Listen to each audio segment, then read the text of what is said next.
réside à Paris et exerce la profession de boulanger. À 23 ans, bien qu'un peu timide, Quentin est décidé à ne pas rester célibataire. Attiré par la mentalité des femmes asiatiques et désireux de fonder un couple solide, c'est tout naturellement qu'il s'inscrit à Eurochallenge. Dans son Vietnam natal, Yen, 20 ans, assistante maternelle, fait la même démarche que Quentin. Souhaitant trouver un homme fidèle, gentleman et sobre, elle rencontre Quentin après une correspondance pleine de promesses.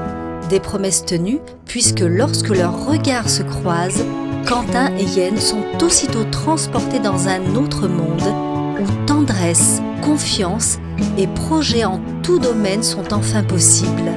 Aujourd'hui, Quentin et Yen sont des mariés heureux.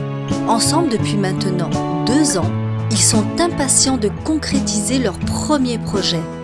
Acheter une boulangerie pour travailler à 2. Bonjour, aujourd'hui nous sommes le 3 mars 2012. Nous sommes 41 boulevard Malesherbes à l'agence Eurochallenge de Paris. Et nous avons le plaisir de recevoir aujourd'hui des jeunes mariés. Et donc, est-ce que vous pouvez nous dire quel a été le motif de votre inscription à Eurochallenge ? Tout simplement pour trouver l'amour. Oui. Surtout en fait à l'étranger, puisque la mentalité aujourd'hui en France, elle a bien changé, je trouve. C'est mon avis perso, quoi.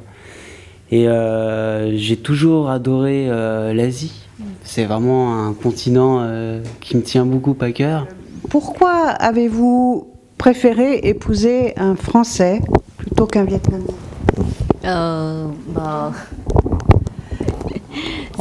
Je sais pas trop dire comment, mais j'aime bien lui. Il m'aime bien aussi.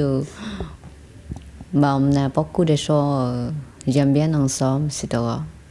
Donc, j'ai tombé l'amour de lui. Et Quentin, est-ce que vous voyez une différence entre les jeunes filles françaises et les jeunes filles vietnamiennes, et en particulier, vous voyez une différence ? Certaines différences, oui. Déjà, elles sont, beaucoup plus vraies. Les jeunes femmes vietnamiennes, on va dire Vietnam, puisque moi je connais pas le reste de l'Asie. C'est comment dire, des femmes beaucoup plus vraies mentalement, physiquement aussi, puisque c'est vrai qu'elles sont pas portées trop sur le maquillage. Bon, c'est peut-être un petit détail, quoi, mais ça fait beaucoup de choses quand même. Et puis mentalement, c'est pas du tout pareil, quoi. Elles sont plus mûres pour... Oui, plus mûres, oui, beaucoup plus mûres. Je pense qu'il y a aussi un peu l'histoire de leur pays qui doit faire ça, mais c'est vrai que c'est pas du tout la même mentalité, quoi. Une jeune femme de 21 ans au Vietnam, elle pense plus comme une femme, je dirais, d'à peu près 28-30 ans en France, quoi. Donc, vous voyez, il y a un léger décalage qui peut faire beaucoup de choses, quoi. C'est ça. Ouais. Vous êtes boulanger de métier. Yen, elle s'intéresse à la gastronomie française. Et peut-être qu'un jour, vous aurez un projet commun de vous installer, pourquoi pas au Vietnam, dans le domaine, justement, de la table, de la gastronomie française. Vous, en tant que boulanger-pâtissier, vous savez que c'est très recherché. Le but, pour l'instant, c'est pas encore d'ouvrir une boulangerie. On vient de se marier, donc on se dit qu'on a encore un peu de temps devant nous, quoi. Oui. Mais ça, vous savez, faut commencer par le commencement, là. Vous commencez par l'adaptation de Yen. Mais si j'ai bien compris, elle est déjà caissière dans un supermarché. Donc c'est déjà une belle adaptation, ça. Votre première rencontre, est-ce que vous vous souvenez de votre première rencontre ? Oui, c'est qui a reçu mon dossier Eurochallenge et qui m'a aussitôt contacté. Vous a choisi en premier ? En fait, elle m'a cherché sur un site communautaire, je sais pas si je peux le dire. Oui. Et donc de là, on a commencé à discuter, à s'envoyer des mails, à parler sur ce fameux site, on a échangé nos numéros. À discuter via webcam interposée. On a passé des fois des journées de 7 heures à parler sur notre ordinateur. Tu te souviens? Et donc voilà quoi, c'est vraiment on va dire le feeling est passé très très rapidement quoi. Oui, il y avait une sorte de coup de foudre à distance, Oui, si j'ai bien oui compris. voilà, oui. Mhm. Et à quel moment vous vous êtes dit c'est elle la femme de ma vie? Ça a dû se faire au bout de, je sais plus exactement,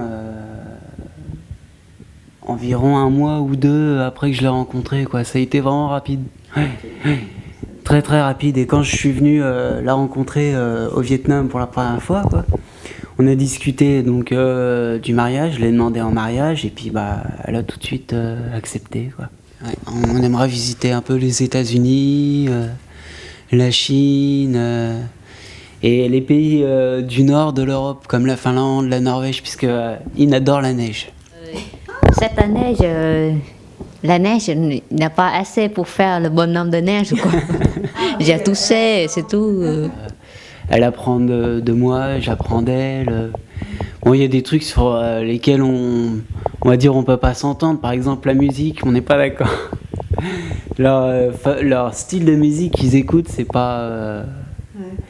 Et puis les films aussi. Mais sinon, à part ça, il n'y a rien de bien méchant. Non, le plus intéressant, c'est de lui faire goûter des plats, tout ce qui est le plus français, surtout. Bon, elle est intéressée par la gastronomie française. Et donc elle, de son côté, quand j'ai été au Vietnam pendant 1 an, m'a fait goûter pas mal de choses aussi. Quoi. Ouais. Parce que, par exemple, le thé, je connaissais déjà un peu, mais c'est vrai qu'en vivant là-bas, elle m'a appris vraiment ce que c'était, l'importance qu'ils attachent à cette fête. Et moi, je lui ai appris l'importance que nous, on attache plus à Noël, en fait.